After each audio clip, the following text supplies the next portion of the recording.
Hi guys, welcome to my YouTube channel Pharma पाठशाला।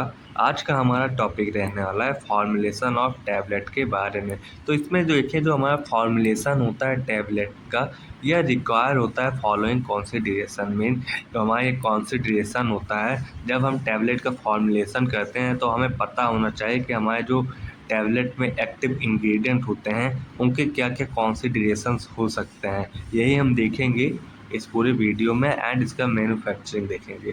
इसमें हमारा फर्स्ट होता है size of dose and quantity of active ingredients. Mean जो हमारे साइज होंगे एक्टिव इंग्रेडिएंट का, जो कि हमारे डोज की फॉर्म रहेंगे, एंड क्वांटिटी क्या रहनी चाहिए हमारे एक्टिव इंग्रेडिएंट की हमारे डोजेस फॉर्म में जब हम बनाते हैं फॉर्मुलेशन ऑफ टैबलेट को।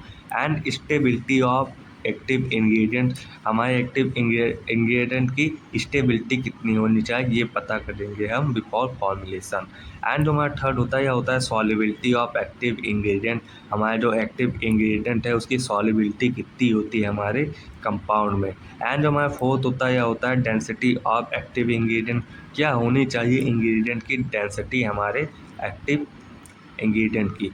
एंड हमारा फिफ्थ होता है यह होता है हमारा कॉम्प्रेसिबिलिटी ऑफ एक्टिव इंग्रेडिएंट, जिसमें हमारा जो कॉम्प्रेसिबिलिटी होता है, मीन जब हमारा ग्रैनुलेशन हो जाता है तो उसके बाद हम टैबलेट को बनाने के लिए ग्रैनुलेशन को कॉम्प्रेस करते हैं। वही हम चेक करते हैं कि हमारे जो एक्टिव इंग्रेडिएंट होते हैं उनके अंदर कितनी क्षमता है कि वह कॉम्प्रेस किए जा सकते हैं। इसी को हम कहते हैं कॉम्प्रेसिबिलिटी। एंड जो हमारा सिक्स पॉइंट होता है यह होता है सिलेक्शन ऑफ एक्सिपिएंट। मीन जब हम सिलेक्ट करें एक्सिपिएंट का, इसका यही पर्पस होता है कि किस प्रकार का हमें एक्सिपिएंट यूज़ करना चाहिए अपने टैबलेट डोजेस फॉर्म में कि वह इफ़ेक्टिव हो। एंड जो हमारा सेवंथ होता है मेथड ऑफ ग्रैनुलेशन।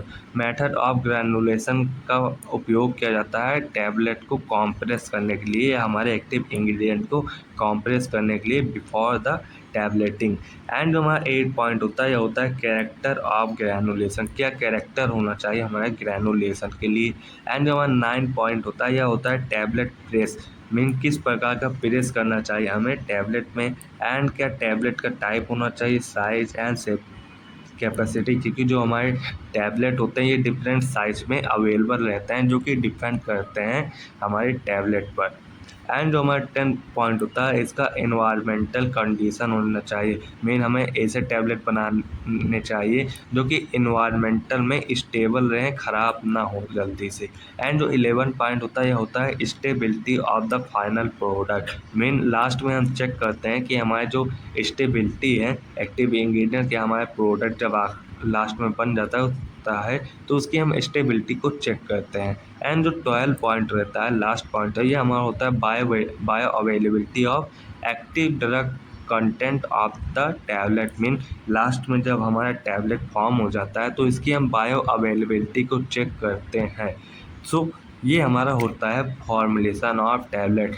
इसमें हम नेक्स्ट बात करें जो कि रहेगा हमारा ग्रैनुलेशन मेथड। तो हमारा ग्रैनुलेशन मेथड में देखें, जो कि गलती से ऊपर चला गया था। एंड हमारा ग्रैनुलेशन मेथड होता है, यह एक प्रकार का प्रोसेस होता है जो कि बहुत ज़्यादा यूज़ किया जाता है, वाइडली यूज़ किया जाता है फार्मास्यूटिकल इंडस्ट्री में for the preparation of material for tablet को बनाने के लिए। मीन ग्रैनुलेशन जो प्रोसेस होता है इसका इस्तेमाल किया जाता है फार्मास्यूटिकल इंडस्ट्री में, इस्तेमाल बहुत ज़्यादा किया जाता है। हमारे जो टैबलेट हैं उन्हें बनाने के लिए यूज़ किया जाता है हमारा टैबलेटिंग या ग्रैनुलेशन मेथड। एंड जो हमारा ग्रैनुलेशन प्रोसेस होता है यह होता है हमारे जब फाइन ड्रग पाउडर होते हैं, मीन जो हमारे बहुत सारे फाइन ड्रग पार्टिकल्स होते हैं तो वह कन्वर्ट होते हैं स्मॉल ग्रैन्यूल्स में कन्वर्ट होते हैं। मीन ये हमारे बहुत सारे होंगे पार्टिकल साइज। मीन यहाँ पर हम ले लीजिए बहुत सारे पार्टिकल साइज होंगे जो कि ड्रग के पार्टिकल्स होंगे जो कि यहाँ पर कन्वर्ट हो जाते हैं। लार्ज, थोड़े लार्ज रहेंगे लेकिन स्मॉल रहेंगे, इस प्रकार के थोड़ा लार्ज रहेगा, जो कि हमारे ग्रैनुलेशन करने का प्रोसेस होता है। एंड इसमें हम नेक्स्ट देखेंगे मेथड कौन कौन से होते हैं हमारे ग्रैनुलेशन में। तो हमारा जो मेथड होता है या डिफरेंट ग्रैनुलेशन मेथड अवेलेबल होते हैं हमारे फार्मास्यूटिकल में, जिसका इस्तेमाल किया जाता है टैबलेट को बनाने के लिए। तो इसमें हमारा फर्स्ट मेथड हो जाता है wait method, and second method होता है ड्राई ग्रैनुलेशन, एंड हमारा थर्ड मेथड होता है या होता है डायरेक्ट कॉम्प्रेशन मेथड। इसमें हम फर्स्ट देखेंगे जो कि रहेगा हमारा वेट मेथड। वेट मेथड में देखें जो हमारा वेट मेथड होता है, वेट मेथड को हम also known as aqueous granulation technique के भी नाम से जानते हैं। इसका यह पर्पस होता है कि हमारा जो वेट ग्रैनुलेशन होता है, इसमें हम कन्वर्ट करते हैं ड्रग एंड एक्सिपिएंट के मिक्सचर को इनटू ग्रैनुल्स में। मेन जो हमारा ये होता है मेथड, इसमें हमारा ड्रग हो जाता है एंड एक्सिपिएंट को आपस में मिलकर हम मिक्स करते हैं, देन हमारा फॉर्म होता है ग्रैनुलेशन, जो कि होता है हमारे वेट मेथड में। एंड हमारा ये वेट मेथड होता है या प्रोसेस होता है जिसमें हम यूज़ करते हैं binder solution in wet form. Mean जो हमारा वेट मेथड होता है, इसमें हम बाइंडर सॉल्यूशन का यूज़ करते हैं जो कि वेट के फॉर्म में रहता है, मीन गीले फॉर्म में रहता है, सॉल्यूशन के फॉर्म रहेगा। इसमें हमारा स्टेप हो जाता है जो कि होता है हमारे वेट ग्रैनुलेशन में, कि हमारा हमारा वेट मेथड में किस प्रकार से ग्रैनुलेशन को बनाया जाता है या टैबलेट को बनाया जाता है। एंड इसमें हम देखें जो स्टेप्स होता है हमारे टैबलेट को बनाने के लिए बाय वेट ग्रैनुलेशन मेथड के द्वारा, इसमें हम फर्स्ट स्टेप देखें जिसमें हमारा एपीआई होता है। एपीआई हमारा active pharmaceutical ingredient and excipients and binding solution को तीनों को आपस में मिलाएंगे एंड तीनों को हम मिक्स करेंगे। तीनों को हम मिक्स करते हैं, देन हमें मिलता है डैम्प मास बनता है। डैम्प मास को हम स्क्रीनिंग करते हैं। स्क्रीनिंग मतलब सीविंग की मदद से उसे हम स्क्रीनिंग करते हैं।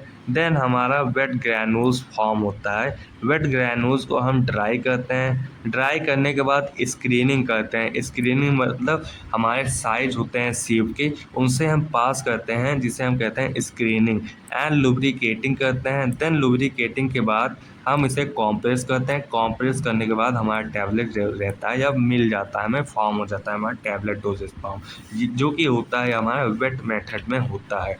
एंड जो हमारा ड्राई मेथड होता है, ड्राई मेथड में हमारा जो ये मेथड होता है यह नॉन एक्वस ग्रैनुलेशन टेक्निक होता है, जिसमें हम यूज़ करते हैं ड्राई बाइंडर को यूज़ करते हैं। एंड यहाँ पर हमारा स्टेप दिया गया है जो कि रहता है ड्राई ग्रैनुलेशन का, जिसमें हम बनाते हैं टैबलेट को। इसमें हमारा फर्स्ट लेते हैं एपीआई लेते हैं जो कि हमारा रहेगा active pharmaceutical ingredient and excipient and dry binder का उपयोग करेंगे। देन तीनों को हम मिक्स करेंगे आपस में एंड हमें मिलेगा एक प्रकार का मिक्सचर मिलेगा जिसे हम करेंगे क्रश। तीनों को हम तोड़ेंगे, देन स्क्रीनिंग करेंगे, नंबर ऑफ सीव से पास करेंगे, देन हमें ग्रैनुल्स मिलेंगे। ग्रैनुल्स को हम मिलाएंगे एक्सिपिएंट के साथ में। मेन हमारा जो बचा हुआ एक्सिपिएंट होता है उसे हम मिलाते हैं ग्रैनुल्स के साथ में मिलाते हैं, देन उन्हें हम कॉम्प्रेस करते हैं। कॉम्प्रेस के बाद हमें टैबलेट मिल जाता है जो कि होता है हमारा टैबलेट डोजेस फॉर्म।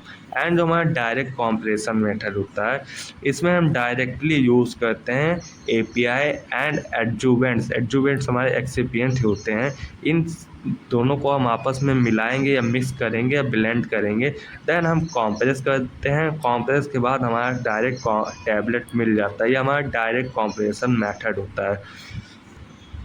सो आज का वीडियो हमारा यहीं पर समाप्त होता है। नेक्स्ट वीडियो में हम बात करेंगे कॉम्प्रेशन एंड प्रोसेसिंग प्रॉब्लम्स के बारे में। So thanks for watching. Please like and subscribe to my YouTube channel to pharma पाठशाला।